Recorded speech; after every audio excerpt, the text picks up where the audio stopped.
welcome back or welcome to my channel. My name is Taylor and today we'll be doing TBR prompts pick my September TBR.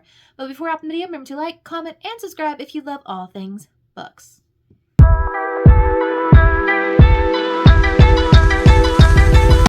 Fall season is upon us. That means spooky season is just right around the door.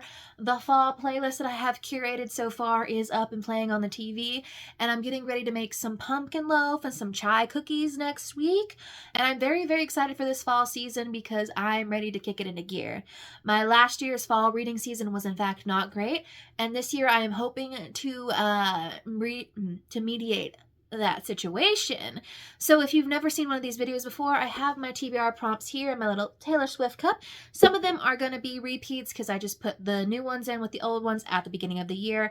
And I usually try to pick 4 books off of my physical TBR to read, as well as 2 books off of my Kindle TBR, because I would like to get use out of my Kindle Unlimited subscription.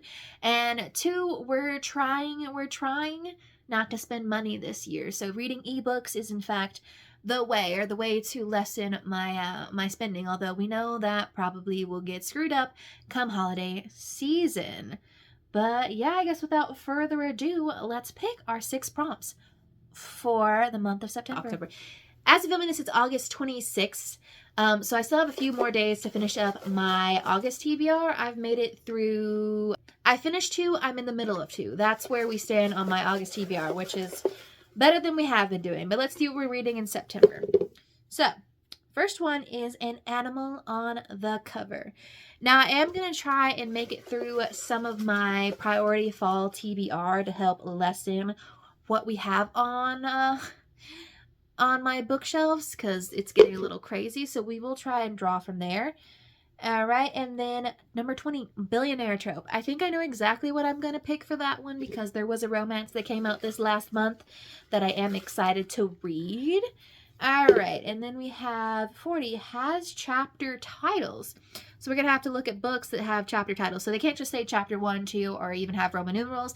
They need to have something indicating what the chapter is going to be like. All right, then we have has a playlist in the book.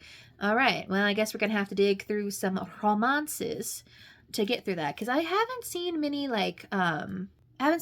fantasies put playlists in their books, so I'm excited. Maybe we get to listen to the playlist this fall. Who knows? All right, number 5 is ends in an even number of pages. I think last month it was ends in an odd number of pages, so it's only fitting that we get ends in an even number of pages this time around. And then our last prompt is oldest copyright. So the book with the oldest copyright on my shelves. That's either going to be Octavia or Toni Morrison. So I guess I will have to, oh wait, actually no. I know what the oldest copyright is and I'm listening to the book now. So I'm just going to go ahead and put that on there, but I will talk to you about it when we get to it. This is what the TBR, or the physical TBR, looks like right now. Obviously, you can see that I'm trying to dwindle it down so that it all can fit on that one shelf, but we don't know what the Christmas situation is going to look like. So first things up is picking a book that has an animal on the cover. So I just picked 4 contenders of this one.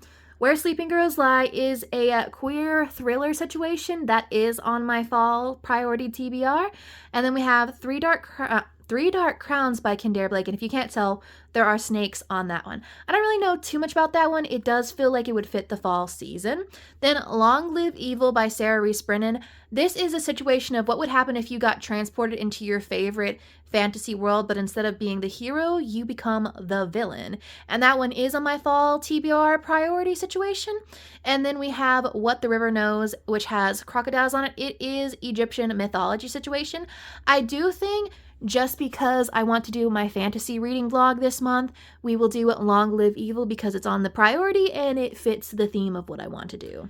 Next up, we have a book that has chapter titles. Now, I was trying to just weed through and get fantasy books to help fit the theme of reading fantasy this month, but it seems like a lot of fantasy books, in fact, do not have chapter titles. The only 2 that I for sure found that weren't vampire related, because if you know vampire is something that's coming in October, keep an eye out for that, is 3 Dark Crowns and An Ember in the Ashes. And I know for sure Alice Oseman's I Was Born for This has chapter titles. I really want to read I Was Born for This just because that would close out finishing the entire backlog of Alice Oseman, but I would also like to make sure I have all of my books for my fantasy vlog. So I think for this one, I'm gonna pick 3 Dark Crowns. I read Anna Dressed in Blood by Kendare Blake, and I really thought it was fun. If you like little spooky Scooby-Doo, like YA horror vibe, that one is probably for you. So yeah, this one is our next pick. All right, the next one and the last one we're gonna do for our physical TBR, because I think I'm gonna pick an audiobook for one of the prompts, is a book that ends in an even number of pages. So all 3 of these books are on my priority fall TBR. Sorcery and Small Magics is cozy, queer fantasy. Heavenly Bodies is a popular like book talk romantasy. I've heard it really heavily centers around Zodiac, and there's maybe like some enemies to lover situation. And then Belladonna here is a gothic YA fantasy with a girl who can see the dead, see ghosts, who develops, I think, a relationship with the incorporeal being death itself. I'm trying to see. I've got 1 YA and 1 adult on the list this month. I'm not sure, because we've got cozy, then we've got probably sexy, like heavily tinted fantasy, and then we have like gothic situation going on. I think I'm going to pick Belladonna. I think that one's calling my name the most. Is it starting another series, and do I need to be starting more series? No, but I think reading fantasy is just going to lead to me starting a lot of series this fall. And you know what? I guess I'm okay with that. 2 of these non-physical prompts, I do know for sure what they're going to be. So for my oldest copyright, I'm currently reading Hamlet.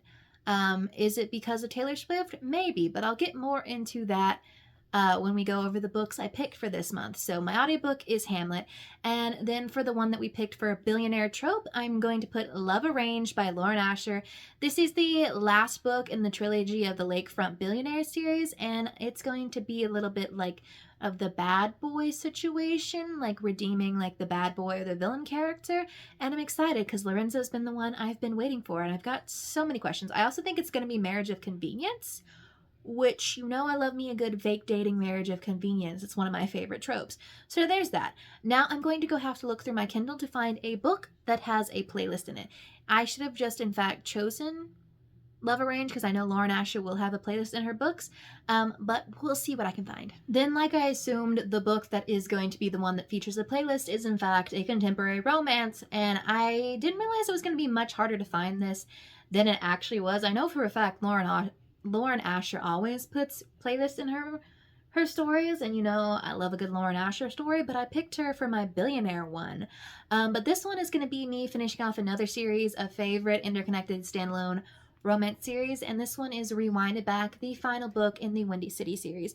I do believe she's going to do a spin-off of the series following Monty the Dad from book 3.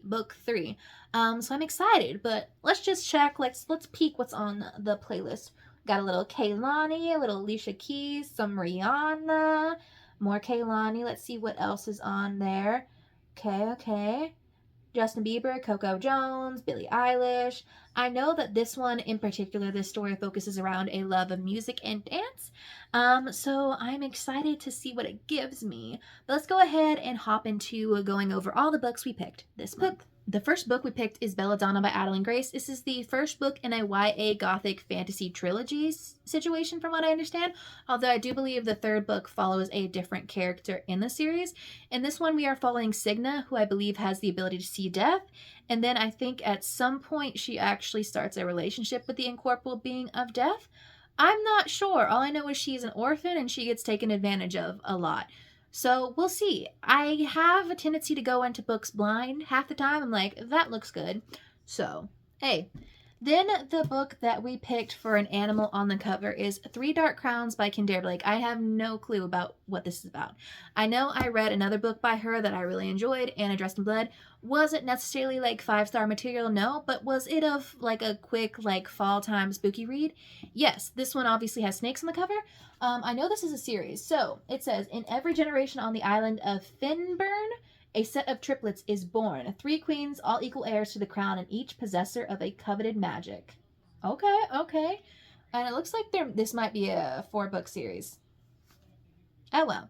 But the cover is giving fall. I'm not going to read further than that. I assume some sort of magical situation is going to take place.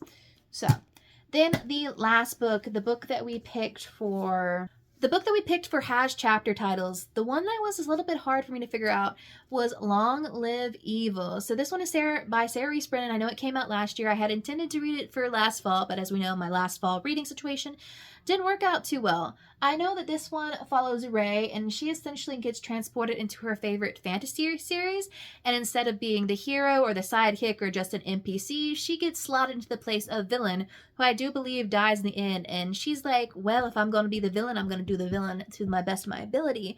And I think that is just a funny premise, and I do believe that this is set up to be a funny little romp of a book. And you know what? I liked Assistant to the Villain. I loved the comedy in that one. I just hope this one isn't as like that cozy, slower paced aspect to it. And I think maybe there's a romance in here. I'm not sure, but I'm excited to find out.